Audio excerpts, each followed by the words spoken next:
عليك يا حبيب الله وعلى آلك وأصحابك يا محمد رسول اللہ. تھوڑی دیر بیٹھے، باقی پورا دن تو اپنا ہی ہے، رات بھی اپنی ہے. بہت زیادہ میں سمجھتا ہوں کہ تھکاوٹ محسوس نہیں کر رہے ہوں گے آپ حضرات، تو تھوڑی دیر گفتگو ہو جائے. جب بات چھڑ گئی ہے تو تھوڑی دیر صحابہ کی بات کر لیتے ہیں نا، تھوڑی دیر صحابہ رسول کی بات کرتے ہیں. تو میں نے آیت کریمہ پڑھی، محمد الرسول اللہ صلی اللہ علیہ وسلم والذین معه اشداء علی الکفار رحماء بینہم، اور جو ان کے ساتھی ہیں، جو صحابہ کرام ہیں، وہ کفار پر بڑے سخت ہیں، کفار پر بڑے سخت ہیں. حضور تاج الشریعہ علیہ الرحمہ ارشاد فرماتے ہیں کہ نبی سے جو ہو بے گانا اسے دل سے جدا کر دے، نبی سے جو ہو بے گانا اسے دل سے جدا کر دے، پدر مادر برادر مال و جان سب ان پر فدا کر دے. تو یہ صحابہ کرام نے کر کے دکھایا ہے، یہ صحابہ کرام نے یہ کر کے دکھایا ہے کہ چاہے ان کے ساتھ جیسی بھی پرستتی آن پڑی ہے، وہ چاہے سامنے اگر کافر ہو گیا، اس کا بیٹا ہی ان کا کیوں نہ ہو، سامنے سگا باپ کیوں نہ ہو، سامنے چچا کیوں نہ ہو، رشتہ دار کیوں نہ ہو، کیسا بھی خاص انسان ہو، پھر بھی ان لوگوں نے یہ کر دکھایا ہے کہ وہ کفار کے لیے سخت ہی رہے.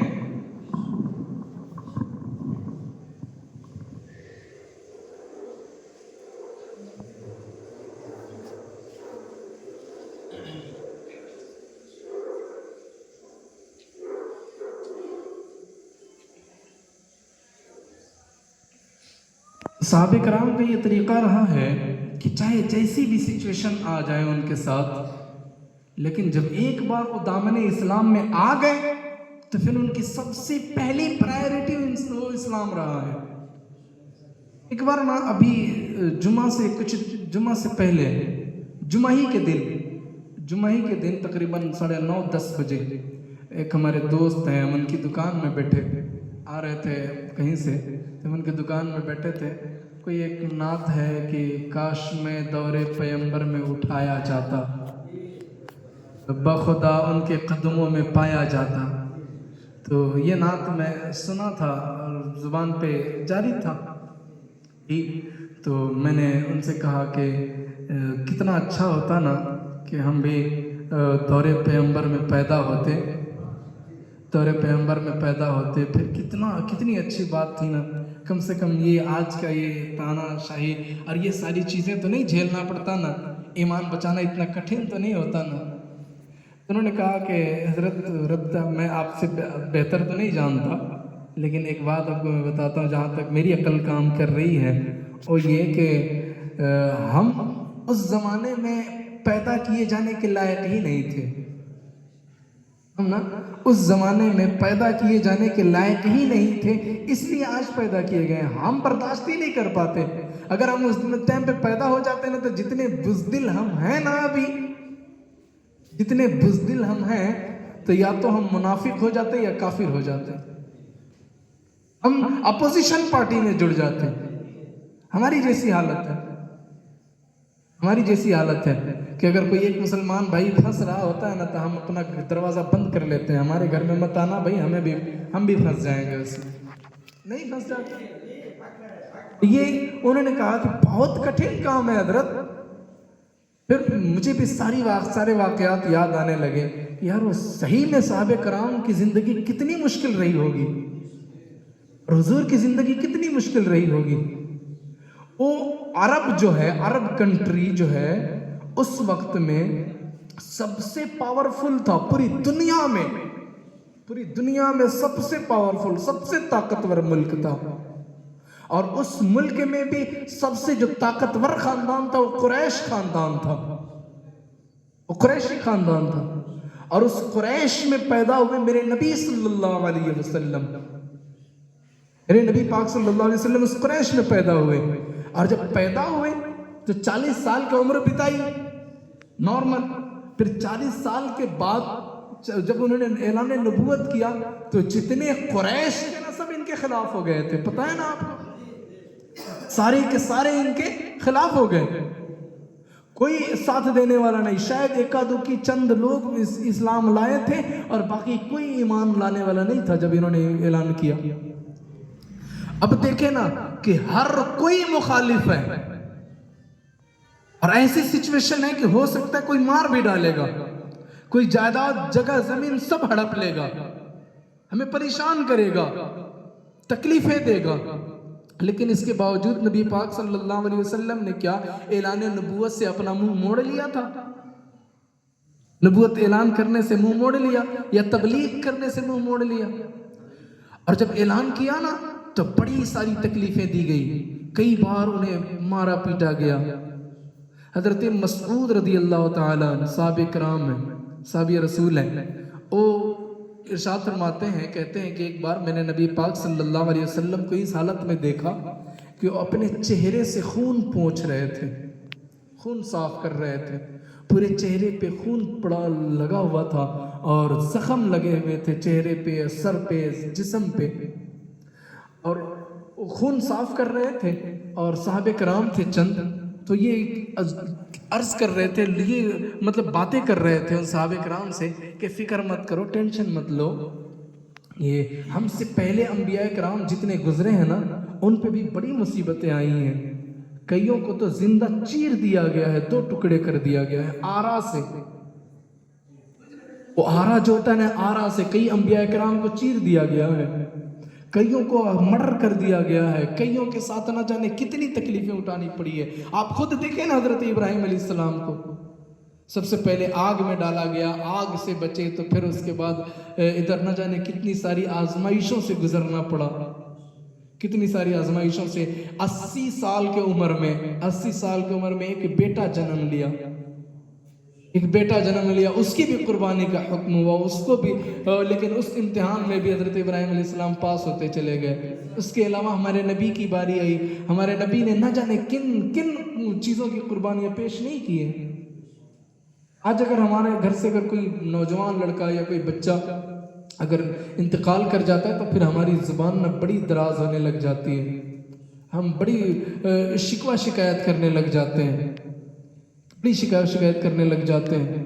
لیکن میرے نبی پاک صلی اللہ علیہ وسلم کے 2 شہزادے تھے نا, لیکن اللہ کا حکم ہوا کہ ہم یہ دونوں کو لے جائیں گے.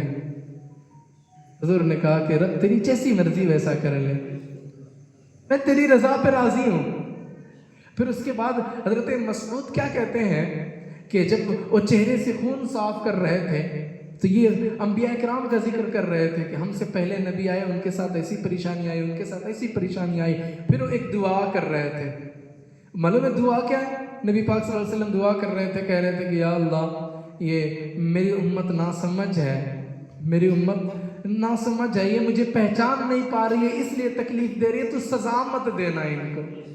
کیا کہتے ہیں میرے نبی, کیا کہتے تھے انہیں سزا مت دینا. وہ کتنا کرم کرنے والے محبوب نا, کہتے ہیں یا اللہ تو انہیں تکلیف مت دینا, مجھے سزا مت دینا, یہ پہچانے نہیں تھی اس لیے دے دیے تکلیف, پہچان نہیں پائے تھے یہ لوگ, اس لیے مجھے تکلیف دے دی, مجھے مار دی. اسی طرح طائف میں جب انہیں مارا پیٹا گیا پتھروں سے, آپ سوچیں نا راستے سے آگے آگے جا رہے ہیں اور پیچھے سے اوباش کئی بچوں کو 10-20 بچوں کو پتھر دے دیا گیا ہاتھ میں, جھولے میں, اور کہا کہ یہ لو مار مار کر کے انہیں شہر بدر کرو, انہیں نکالو. اور اس وقت خون جو چوٹ لگ رہی ہوگی آپ اس کو امیجن کر سکتے, تصور کریں نا کتنی تکلیف ہوئی ہوگی میرے نبی کو. وہ جسم سے خون نکل نکل کر کے جوتے میں بھر گیا, جب وہ چلتے تھے نا تو جوتے سے خون باہر نکلتا تھا. حضرت زید بن حارثہ ساتھ میں تھے, انہوں نے کہا یا رسول اللہ بد دعا فرما دیں ان کے لیے, بد دعا فرماتے ہیں یہ برباد ہو جائیں. حضرت جبریل امین آتے ہیں, کہتے ہیں یا رسول اللہ آپ کی تکلیف دیکھی نہیں جاتی نا, آپ کہہ دینا میں ایک پر ماروں گا یہ سب کے سب طائف والے برباد ہو جائیں گے. میرے نبی کہتے ہیں کہ تم نہیں سمجھتے, آؤ چلو دعا کرتے ہیں. میرے نبی پاک صلی اللہ علیہ وسلم نے پھر دعا کی, اور دعا کیا تو کیا کہا کہ یا اللہ یہ طائف کے لوگ تجھے نہیں, تیرے نبی کو نہیں پہچان پاتے, تیرے نبی کو نہیں پہچان پا رہے ہیں, اس لیے تو ایسا کریں, انہیں تکلیف مت دینا, ان کے اوپر عذاب نازل مت کر دینا.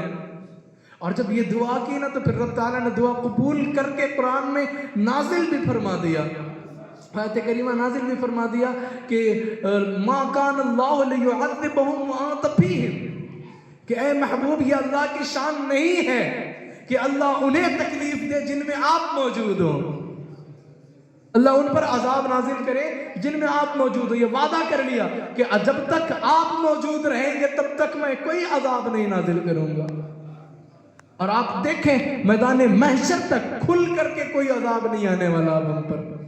یہ میرے نبی کا کرم ہے نا، ورنہ حضرت موسیٰ علیہ السلام کے زمانے میں تابڑ توڑ فیصلہ ہو جاتا تھا، تم چوری کرو رات میں، صبح میں تمہارے دروازے پہ لکھ جاتا تھا کہ یہ شخص چور ہے۔ یہ میرے نبی کا کرم ہے کہ عیب چھپا رکھا ہے۔ ایک شعر تھا کہ خدا نے اس قدر عیب چھپا رکھا ہے، خدا نے اس قدر عیب چھپا رکھا ہے کہ چند لوگ مجھ سے بھی دعا کی درخواست کر جاتے ہیں۔ خدا نے اس قدر عیب چھپا رکھا ہے کہ چند لوگ مجھ سے بھی دعا کی درخواست کر جاتے ہیں، ورنہ جیسے پہلے عیوب ظاہر ہو جایا کرتے تھے، اب اگر عیوب ظاہر ہو جائے تو کوئی کسی کا دوست نہیں رہے گا۔ ماں بیٹے سے بھاگے گی، باپ بیٹے سے بھاگے گا، بھائی بھائی سے بھاگنا شروع کر دے گا۔ سمجھ رہے ہیں؟ یہ رب کا کرم ہے نا کہ اپنے حبیب کے صدقے میں ہمارے عیوب کو چھپا رکھا ہے۔ تو صحابہ کرام کی زندگی کتنی کٹھن رہی ہوگی نا، کتنا پرخطر رہا ہوگا۔ جیسے کہتے ہیں نا کہ 32 دانت کے بیچ میں ایک زبان ہے، پھر بھی اس میں تو کچھ نہ کچھ طاقت ہے، اور آپس میں ان لوگ کی انڈرسٹینڈنگ ہے۔ وہاں پہ تو کوئی انڈرسٹینڈنگ نہیں تھی نا، وہاں پہ کوئی انڈرسٹینڈنگ نہیں تھی، کبھی بھی کوئی بھی پکڑ کے کسی بھی مار سکتا تھا۔ کون سی صبح کے بعد شام ہونی ہے نہیں ہونی کوئی پتہ نہیں، کون سی شام کے بعد صبح ہونی ہے نہیں ہونی کوئی پتہ نہیں۔ حضرت بلال حبشی رضی اللہ تعالیٰ عنہ کا حال آپ نے بارہ سنا ہوگا نا، کیسے تپتی ہوئی یعنی کہ ایک دم گرم ریت پہ، آج بھی عرب کی گرمی بہت زیادہ مانی جاتی ہے، عرب کی گرمی بہت زیادہ مانی جاتی ہے، وہاں کے ریتیلے زمین پہ حضرت بلال حبشی رضی اللہ تعالیٰ عنہ کو سر کے بل گھسیٹا جاتا تھا، کبھی منہ کے بل گھسیٹا جاتا تھا۔ آپ سوچیں نا کتنی تکلیف ہو رہی ہوگی۔ اب تھوڑا سا کبھی اگر ایسا رگڑ جائے، ہاتھ گرے اور رگڑ جائے، ہلکا سا کھروچ آ جاتا ہے، کتنا دکھتا ہے نا۔ میرے بلال حبشی رضی اللہ تعالیٰ کو جب گھسیٹا جاتا ہوگا کتنی تکلیف ہوتی ہوگی نا۔ پھر بڑا سا چٹان پتھر رکھ دیا جاتا تھا ان کے سینے پہ، مارا جاتا تھا، پیٹا جاتا تھا، بدمعاش بچوں کو پتھریں دی جاتی تھی کہ مارو پیٹ، مارتے رہو پیٹتے رہو۔ اس کے باوجود بھی حضرت بلال حبشی رضی اللہ تعالیٰ عنہ دامن مصطفیٰ کو نہیں چھوڑتے تھے۔ انہوں نے جو بات کہی تھی نا کہ حضرت وہ وقت میں اگر ہم ہوتے نا، ہم پیدا کیے جانے کے لائق ہی نہیں ہیں، ہم برداشت ہی نہیں کر پاتے۔ وہ بات حق کہی تھی انہوں نے کہ ہم وہ برداشت نہیں کر پائیں گے، وہ اتنی سختی دیکھ کر کے ہم پہلے اپنا دروازہ بند کر لیں گے، بلال ادھر مت آ جانا میرے گھر میں۔ صحابہ کرام رضی اللہ تعالیٰ عنہ انہوں نے کیا کیا، مکہ جو ان کا جائے پیدائش تھا نا، وہاں پہ پیدا ہوئے تھے نا مکے میں، مکے میں حضرت جتنے صحابہ کرام پیدا ہوئے ان کا خاندان تھا، کنبہ تھا، ان کا بزنس تھا، ان کی دکانیں تھی، ان کے جائیداد تھے، سب چیز چھوڑ کر کے ایک جگہ سے دوسری جگہ ہجرت کرنا کتنا کٹھن کام ہوتا ہے۔ آج ہمارا اگر پڑوسی ہے، اگر چند ڈسمل یا چند بیتا بھی، چند بالشت بھی اگر زمین ہماری ہتھیانے کی کوشش کرے، ہم ہتھیانے دیتے ہیں، اور یہ حق ہے، ہم ہتھیانے بھی کیوں دیں اس کو، ہمیں کتنی تکلیف ہوتی ہے۔ اور اگر ناحق کوئی چھین لیتا ہے، ہم نہیں لڑ پاتے ہیں اس سے قانونی لڑائی، اور چھین جاتی ہے تو کتنی تکلیف ہوتی ہے نا کہ ہماری زمین چھین گئی۔ اگر ہمارا دکان کوئی چھین لے جائے، کوئی آگ لگا دے، کتنی تکلیف ہوگی۔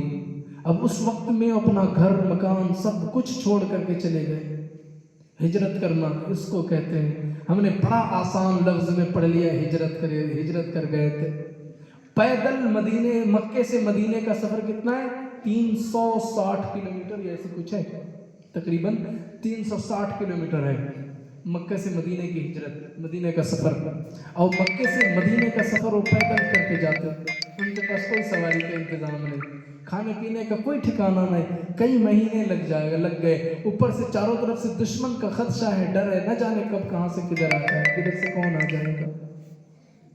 اور ان کے نہتھے ہیں، کہیں سے بھی 10,000 کا لشکر آ سکتا ہے، کہیں سے بھی 1,000 کا لشکر آ سکتا ہے اور ہمیں برباد کر سکتا ہے، ہمیں تہس نہس کر سکتا ہے، ہمیں مار سکتا ہے، لیکن پھر بھی صرف اپنے ایمان کی حفاظت کے لیے، صرف اپنے ایمان کی حفاظت کے لیے وہاں سے وہ ہجرت کر کے وہاں تشریف لے گئے۔ ہم آج اتنا تو نہیں کر سکتے، لیکن کم از کم اتنا کر سکتے ہیں، ہم کوشش یہ کریں جب بھی نیا مکان بنائیں تو ہم کوشش کریں کہ ایسی جگہ بنائیں جہاں پہ مسجد اور مدرسہ قریب ہو، تاکہ کم از کم کچھ نہ صحیح کچھ چھینٹے تو ہمارے گھر میں پڑ جانے۔ اچھا، میں برا نہیں کہتا، لیکن آپ خود بتائیں جن حضرات کے گھر مسجدوں سے مدرسوں سے دور ہیں، کیا انہیں تکلیف نہیں ہو رہی ہے آج بچوں کو پڑھانے میں؟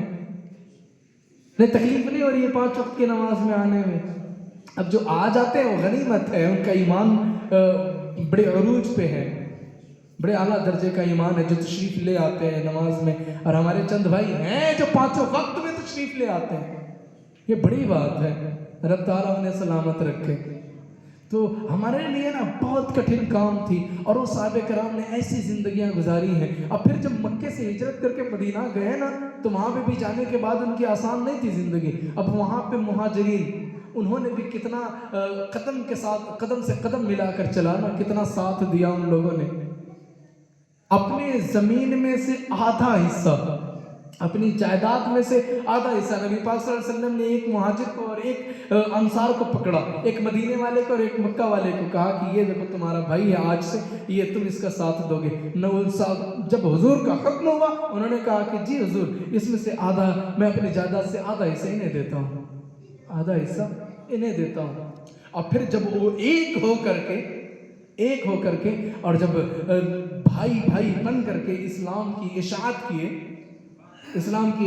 تو جہاں پہ کوئی نہیں تھا، چند حضرات مکے سے مدینے گئے تھے، اور چند حضرات کا قافلہ پڑھتے پھر ہماری تعداد اتنی ہوئی کہ جس مکے سے نکالے گئے تھے اس مکے پہ پھر فتح کیا گیا۔ اور پتہ ہے میرے نبی کا شان کریمی دیکھے نا، شان کریمانہ، کتنا کرم کرنے والے میرے نبی۔ جب واپس مکہ آئے نا، جب واپس مکہ ہجرت، جب وہاں سے مکہ فتح کرنے کے لیے، مکہ پہ چڑھائی کرنے کے لیے جب آئے، تو صحابہ کرام کے دل میں یہ تھا کہ میں اپنا جتنا لوٹا ہوا مال ہے نا، میں سب واپس لوں گا، جن لوگوں نے مجھے مارا پیٹا نا، میں سب سے بدلہ لوں گا۔ اب یہ سب لوگ یہ پلاننگ کر رہے تھے۔ اب مکہ پہنچنے سے چند لمحہ پہلے نبی پاک صلی اللہ علیہ وسلم نے صحابہ کو جمع کیا، کہا کہ میرے پیارے صحابہ، کیا چاہتے ہیں آپ؟ اور یہ نا مشورہ لینا یہ ہمارے نبی کی سنت ہے، نہیں فیصلہ بھلے ہم کریں، لیکن مشورہ لینا یہ میرے نبی کی سنت ہے۔ تو کوئی بھی بڑا شخص ہے تو پہلے اگر باپ ہے تو گھر میں بچوں سے، بیویوں سے مشورہ لے لینا یہ کوئی بری بات نہیں ہے، مشورہ لیا کریں۔ اگر کوئی ہمارے صدر صاحب، میں بہت فخر کرتا ہوں ہمارے اس کمیٹی کے لوگوں پر، ایک چیز میں سب سے انوکھی ہے ہمارے اس کمیٹی میں کہ اگر چھوٹا سے چھوٹا کام کرنا تو ہم مشورہ لیتے ہیں، آپس میں مشورہ کرتے ہیں، اور یہی چیز ہمیں سب سے انوکھا کرتا ہے، ہم سب سے الگ کرتا ہے۔ اور انشاءاللہ العزیز ہمیں اسی کے بدولت ہمیں کامیابی بھی ملے گی ہماری اس کمیٹی کو انشاءاللہ العزیز۔ تو نبی پاک صلی اللہ علیہ وسلم نے نا جمع کیا، صحابہ کرام کو روکا اور کہا کہ بتائیں کیا چاہتے ہیں آپ؟ جب مکہ چلا جائے آپ کا کیا ارادہ ہے؟ سارے صحابہ کرام نے کہا کہ حضور میرے ساتھ فلاں نے مجھے تکلیف دی تھی، میں اس سے بدلہ لوں گا۔ سب لوگوں نے اپنا کہانی سنانا شروع کیا۔ نبی پاک صلی اللہ علیہ وسلم نے ارشاد فرمایا، میرے صحابہ، مجھے اللہ نے رحمت للعالمین بنا کر بھیجا ہے، میں کیسے انہیں تکلیف دوں جن کے لیے مجھے ہی رحمت بنا دیا ہے میرے رب نے، جن کے لیے مجھے کریم بنا دیا ہے میرے رب نے، میں انہیں کیسے تکلیف دوں گا؟ میرے نبی پاک صلی اللہ علیہ وسلم نے کہا کہ ہمارا لہجہ بھی ان پہ سخت نہیں ہونا چاہیے، ہماری زبان بھی ان پہ کڑوی نہیں ہونی چاہیے۔ اب جب مکے گئے نا تو جتنے تھے نا کفار، جتنے مکے والے تھے جنہوں نے تکلیف دی تھی، وہ سب کانپ رہے تھے کہ آج تو ہماری خیر نہیں ہے، آج تو ہماری بیویاں بیوہ ہو جائیں گی، ہمارے بچے یتیم کر دیے جائیں گے، ہمارا گھر بار چھن جائے گا۔ نبی پاک صلی اللہ علیہ وسلم نے خطبہ دیا اور کہا کہ تم گھبراؤ نہیں، تمہیں کوئی تکلیف نہیں دی جائے گی، تم سے کسی بھی تکلیف کا کوئی معاوضہ نہیں لیا جائے گا، کوئی بدلہ نہیں لیا جائے گا. تم میں سے جو خوشی خوشی چاہتا ہے اسلام لانا اسلام لائے، اور جو نہیں لانا چاہتا ہے اس پر کوئی پابندی نہیں ہے. اب بھلا بتائیں نا، کون کہتا ہے کہ اسلام تلوار کے زور سے پھیلا ہے؟ اور اس میں بہیترے لوگ، تقریباً 95% لوگ مسلمان ہو گئے صرف یہ حضور کے یہ شان کریمانہ دیکھ کر کے. اور باقی جو چند بچے وہ کہیں ایک جگہ اپنی زندگی بسر کرنے لگے، لیکن چند ہی دنوں کے بعد پھر وہ بھی مسلمان ہوئے. اور پھر یہ آپس میں بھائی چارگی کو لے کر کے انسانیت کا ایسا درس دیا اسلام نے کہ پھر یہ صرف مکے اور مدینے تک محدود نہیں رہا، بلکہ ملک شام، ایران، مصر اور قیصر و کسریٰ اور نہ جانے کتنی ساری حکومتوں پہ حکومت تھی صرف مسلمان کی. آپ نے سنا نا، حضرت عمر کے زمانے آتے آتے تک 40 لاکھ مربع میل پہ حکومت تھی صرف ایک عمر کی، صرف ایک عمر کی. اور اس وقت صرف اسلام کا شاسن چلتا تھا، اسلام کا شاسن چلتا تھا. آج بھی اگر ہم ایک ہو جائیں نا، اگر ایک دوسرے کی ہلکی پھلکی کمیوں کو دور کر کے آپس میں جھگڑا بھی ہمارا ہو جاتا ہے نا، تو پھر ہم آپس میں نا بڑا بیر رکھ لیں. ایک آخری بات کر دوں کیا، اگر اجازت دے دیں آپ؟ تو اگر ہمارے آپس میں جھگڑا ہو جاتا ہے نا، تو پھر ہم نا اس سے بڑا بیر رکھنے لگ جاتے ہیں، ہم اس سے باتیں کرنا بند کر دیتے ہیں، ہم اس شخص سے ملنا بند کر دیتے ہیں. ہمارے دل میں ایک طرح کا کینہ پیدا ہو جاتا ہے، ایک طرح کی پتہ نہیں کون سی عداوت ہوتی جو ہمیں اس کی طرف دیکھنے بھی نہیں دیتا. لیکن صحابہ کرام رضی اللہ تعالیٰ، ایک بار نا حضرت عمر اور حضرت ابوبکر صدیق رضی اللہ تعالیٰ دونوں میں کچھ بات ہو رہی تھی. اور بات کرتے کرتے حضرت عمر کا لہجہ تھوڑا سخت ہوا کرتا تھا، تھوڑا تیز بولا کرتے تھے، تھوڑا اونچا بولا کرتے تھے. حضرت عمر رضی اللہ تعالیٰ نے حضرت ابوبکر رضی اللہ تعالیٰ کو ڈانٹ دیا. حضرت ابوبکر کو حضرت عمر نے ڈانٹ دیا. اب جب ڈانٹا نا تو حضرت ابوبکر صدیق رضی اللہ تعالیٰ رو پڑے، اور رونے کے بعد حضور صلی اللہ علیہ وسلم کی بارگاہ میں تشریف لے آئے. اب جیسی وہاں سے آئے، چند ہی منٹ میں حضرت عمر رضی اللہ تعالیٰ عنہ کو یہ ریئلائز ہوا کہ یار میں نے یہ کیا کر دیا، میں نے ابوبکر کو ڈانٹ دیا جو حضور کے دوست ہیں. اب میں کیا کروں گا؟ اگر حضور سے شکایت لگا دی تو پھر میں کیا کروں گا؟ اگر حضور سے شکایت کر دی تو پھر میں کیا کروں گا؟ اب حضرت عمر رضی اللہ تعالیٰ اب ان سے زیادہ عمر رونے لگتے ہیں، اور دوڑتے بھاگتے صدیق اکبر کے گھر جاتے ہیں. دیکھتے کہ ہو سکتا ہے گھر پہ گئے ہوں گے، جا کر کے دیکھتے ہیں صدیق اکبر گھر میں نہیں تھے. اب ان کو اور ڈر بیٹھ گیا کہ اب تو پکا حضور کے پاس ہوں گے، اب میں کیسے جاؤں؟ اب جب جاتے ہیں ڈرتے ڈرتے مسجد نبی میں تشریف لے جاتے ہیں حضرت عمر. جب جاتے ہیں نا تو حضور صلی اللہ علیہ وسلم بیٹھے تھے اور سامنے حضرت ابوبکر بیٹھے تھے.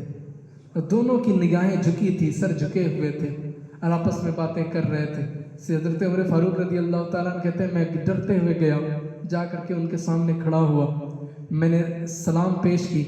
حضور صلی اللہ علیہ وسلم نے، ابوبکر نے، دونوں نے سلام کا جواب دیا، پھر خاموش ہو گئے، پھر خاموش ہو گئے. حضور صلی اللہ علیہ وسلم کی آنکھوں میں آنسو تھے، آنکھوں میں آنسو تھے. حضرت عمر رضی اللہ تعالیٰ کو کہتے ہیں کہ مجھے سمجھ نہیں آ رہی تھی کہ میں بولوں کیسے، میں کس منہ سے کہوں کہ میں نے آپ کے دوست کو تکلیف پہنچائی ہے. اب وہ خاموش رہتے ہیں. پھر کچھ دیر کے بعد ہمت کر کے کہتے ہیں کہ میں نے ہمت کر کے بولا، حضور غلطی ہو گئی سرکار، غلطی ہو گئی، میں نے آپ کے دوست کو ابوبکر کو میں نے اونچی آواز میں بول دیا. حضور صلی اللہ علیہ وسلم کا جملہ سنے.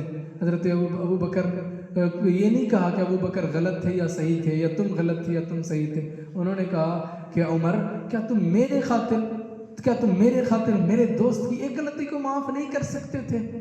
میرے دوست کو تو نے ڈانٹ دیا، میرے دوست کو تو نے ڈانٹ دیا. اب تینوں حضرات لگے رونے. اب بتائیں نا آپس میں کیسی محبت تھی نا ان کی، رحماء بینہم، ان کے آپس میں بڑی رحم دلی تھی، بڑی محبت تھی. آج ہمارا نا بھائی کلپ رہا ہوتا ہے نا ہمارے بغل میں، ہمیں احساس نہیں ہوتا. ہم اپنے بھائی کو ماں بہن کی گالی دیتے ہیں، ہم اپنے بھائی کو مار پیٹ کر رہے ہوتے ہیں، اس کے ساتھ ہم بدتمیزیاں کر رہے ہوتے ہیں. چھوٹا بھائی بڑے بھائی کو پتہ نہیں نہ جانے کون کون سے الفاظ سے اسے پکار رہا ہوتا ہے، اور ہمیں احساس ہی نہیں ہوتا. ہمارا ضمیر پتہ نہیں کہاں جا پڑا ہے. ہمیں نا آپس میں دوستی، آپس میں بھائی چارگی، ایک مسلمان کا کوئی ایسا اب رہا ہی نہیں. انسانیت ہم سے کھو گئی ہے. وہ ایک شعر تھا نا کہ دیکھ ہماری آنکھ مچولی اپنے سینے اپنی گولی، اپنے کو گولی اپنے کو لگ رہی ہے، اپنوں کی گولی اپنوں کو لگ رہی ہے۔ ایک شعر تھا کہ میں نے کھا کر تیر جو دیکھا کمی گاہ کی طرف، کمی گاہ مطلب ہوتا ہے گھات لگا کر کے بیٹھنا، کھا کر تیر جو میں دیکھا کمی گاہ کی طرف، اپنے ہی دوستوں سے ملاقات ہو گئی۔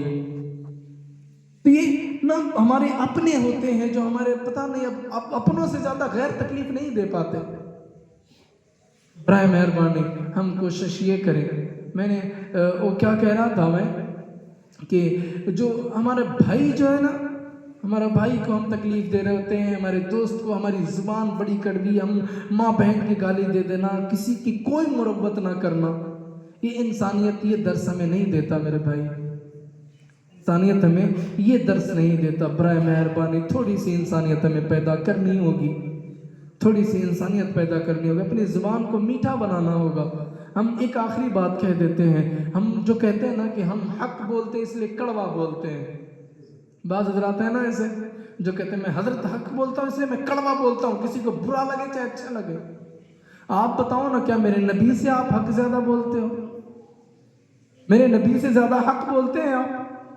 میں سمجھتا ہوں کہ ساری دنیا کی شہد کی مٹھاس ایک طرف رکھ دیں، ساری دنیا کی چاشنی آپ گھول دیں ایک طرف رکھ دیں، ان ساری مٹھاس کو ایک طرف، اور وہ میرے نبی کی بات جو مٹھاس تھی نا، پھر وہ مٹھاس ایک طرف، کتنی میٹھی بات بولا کرتے تھے نا، اتنی میٹھی بات بولا کرتے تھے۔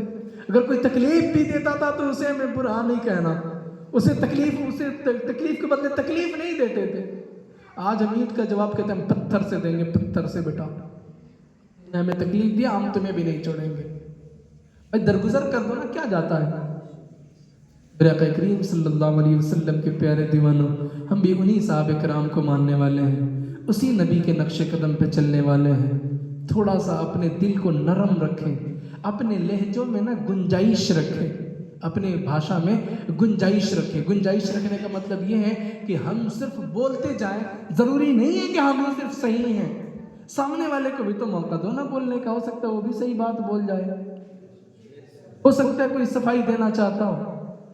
ہماری زبان بڑی کڑوی ہے، ہم اپنا آگے کسی کو نہیں سمجھتے، تھوڑی سی زبان میں چاشنی پیدا کریں، تھوڑی مٹھاس پیدا کریں، پھر انشاءاللہ ہمارے اپنے بھی ہمارے قریب رہیں گے۔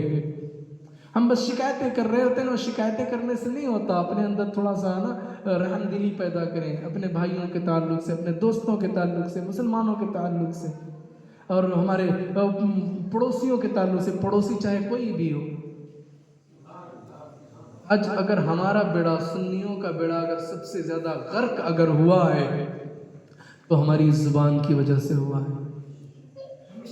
گالیاں دیتے ہیں نا، ہم اسٹیجوں پہ بھی بین کر رہے ہوتے ہیں، کوئی ایک باپ کا نہیں اور 3 باپ کا ہے تو 5، اللہ کیا ضرورت ہے؟ اور پھر انہی چیزوں کو ریکارڈ کر کے ہمارے لیے، ان کے لیے ہمارے خلاف ایویڈنس بنا لیتے ہیں، ہماری ہی باتوں کو ریکارڈ کر کے، اور کہتے ہیں دیکھو تمہارا مولانا ایسا بولتا ہے، کیا ہمارے نبی نے ایسا گالیاں کبھی دی تھی کیا کسی کو؟ کیا ہمارے صحابہ نے کسی کو گالی دی تھی؟ کیا تم گالیاں دیتے ہو؟ ہمیں تردید کرنی، ہم صحیح طریقے سے قرآن و حدیث کے روشنی میں ہم ان کی تردید کریں گے، ہم ان کو غلط ثابت کریں گے، اپنے آپ کو صحیح ثابت کریں گے۔ ہم اپنے کو ثابت صحیح کر دیے، بات ختم ہو گئی۔ اگر ہم اپنے عقیدے کو صحیح ثابت کر دیے تو دوسرے کا عقیدے کو غلط ثابت کرنے کی ضرورت ہی نہیں پڑے گی، آٹومیٹک وہ غلط ہو گیا۔ ہم دن رات انہیں لتھڑنے سے خود کو لتھڑے نا، خود کے اندر کو جگانے کی کوشش کریں نا۔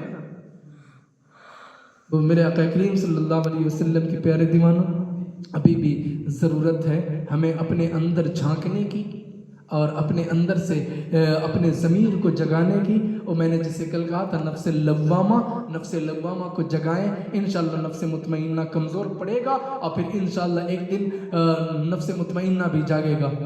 نفس عمارہ کمزور پڑے گا، نفس مطمئنہ انشاءاللہ ایک دن جاگے گا۔ دعا ہے رب قدیر سے کہ بولنے میں لفظاً معنن عمداً سہواً کسی طرح کی خطا ہوئی ہو تو رب تعالیٰ معاف عطا فرمائے، جو صحیح بولا گیا اس پر ہم سب کو عمل کرنے کی توفیق خیر عطا فرمائے، آمین آمین۔ بجائے سید